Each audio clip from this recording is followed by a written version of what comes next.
Disclaimer. This video is a joke. Rivals is sick. You should play it. You probably already do. If you don't, watch and learn. Rivals of Aether is my favorite video game, mostly because I grew up loving fighting games, and Rivals has given me the largest amount of freedom in developing my playstyle. Of course, the community is great, and it's fun training with teammates too. Rivals plays a big part in my day-to-day life, and the characters have left impressions on me. However, loving something makes it that much easier to roast. So today, we're going to talk about the first 4 original characters in Rivals of Aether, and give them an honest review in terms of gameplay and design. The first character you get introduced to in Rivals of Aether is Zetterburn.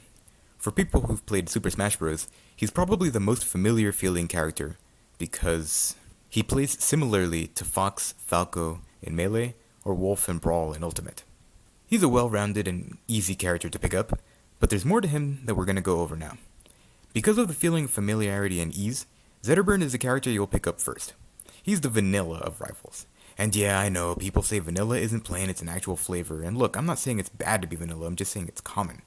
Just like chocolate and vanilla ice cream, everybody's gonna have that day where they just want vanilla. Basically, regardless of who you consider your main, you will have a pocket Zetterburn. No, Sentinel, you're wrong, I never play Zetterburn.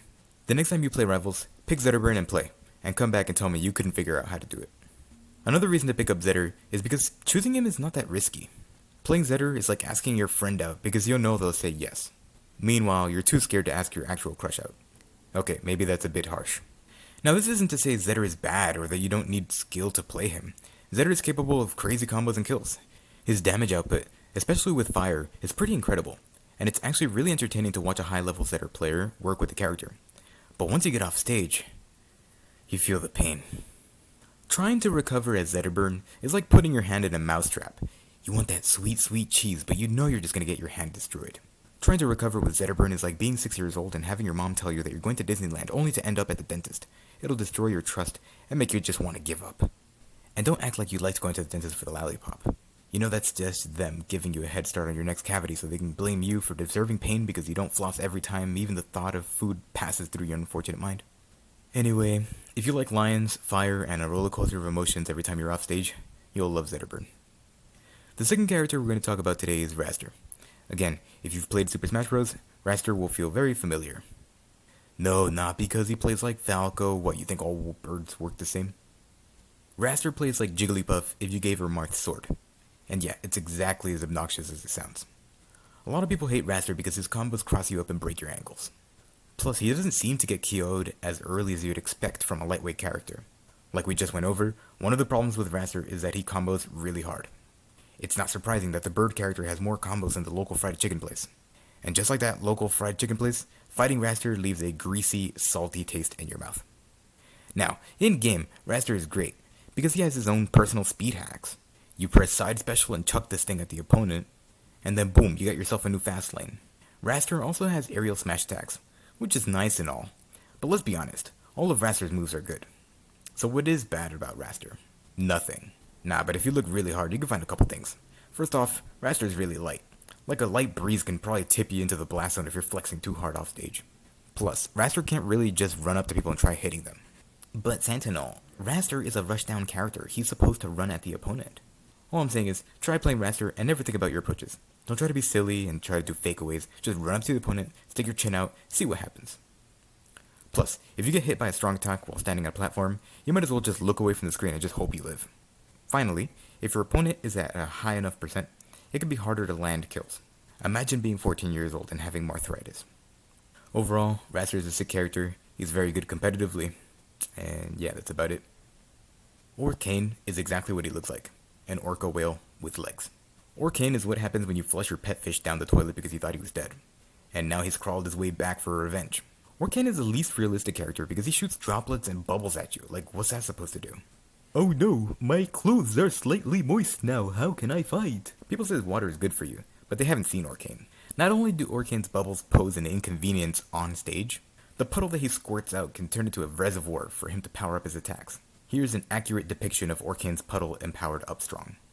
Orcane also has a special quality that makes him have air friction, so that he lives longer even though he's not heavy. It'd make more sense to just say that Orcane is heavy because he's made of water. Don't tell me his skin has some kind of sandpaper action going on that slows him down when he gets knocked around. Orkin is a strong character in some ways, but outside of the hands of the very top players, he's not that oppressive. Orkane's recovery has some mix-ups, but there are plenty of ways to deal with it. Orkane's attacks are strong, and his combos put on a lot of damage, but he has to work for his openings. Overall, Orkane is a character that you can enjoy fighting, but most of the time will make you resent the fact that your own body is also 60% water, and that you are somewhat or somehow connected to this aquatic monstrosity. Playing Krag means opening up Pandora's box of 50-50s. You either turn your brain completely off, or your brain expands to the size of the galaxy and you can see sounds and smell colors. Playing Krag is great, because everyone agrees he's a bad character. This means that if you win with Krag, you're amazing, and if you lose with Krag, it's not your fault. Krag is a gentle giant. You see the size of this boy? He's the kind of guy who picks you up for a date, takes you to the sit-down restaurant, and you can be damn sure he's buying you dessert. You may think Krag is smelly, and you'd be right. His house looks like this. But when you pull off genius IQ combos with your rocks, people will see you like this. Krag is unique in that he is the only character that can fully interact with the projectile he produces. You can throw it, you can hold it, you can caress it. Alright, wait, hold on. Basically, playing Krag is easy, but playing him at a top level is an art form. What about the people who play Krag? Krag mains are the kid who always suggested dodgeball in middle school gym class. Krag players are the kids who are always good at math, especially geometry. Krag players are also repetitive. I mean, have you seen how many times a Krag throws out fair in a single match? Being repetitive doesn't have to be a bad thing though. If anything, it just means that Krags are reliable. But sometimes, a Krag player has no inner dialogue, and simply gets a dopamine hit every time he points a stick at the bad guy and beats the attack button like it owes him money. You'll enjoy playing Krag if you like fighting games. Seriously, who doesn't like Krag? Completely unbiased, by the way. Alright, so that's it for today's conversation about these 4 characters. I hope you enjoyed. Let me know what your opinions are on these characters in the comments below. Like, subscribe, tell people to watch, all that good stuff. Catch you later.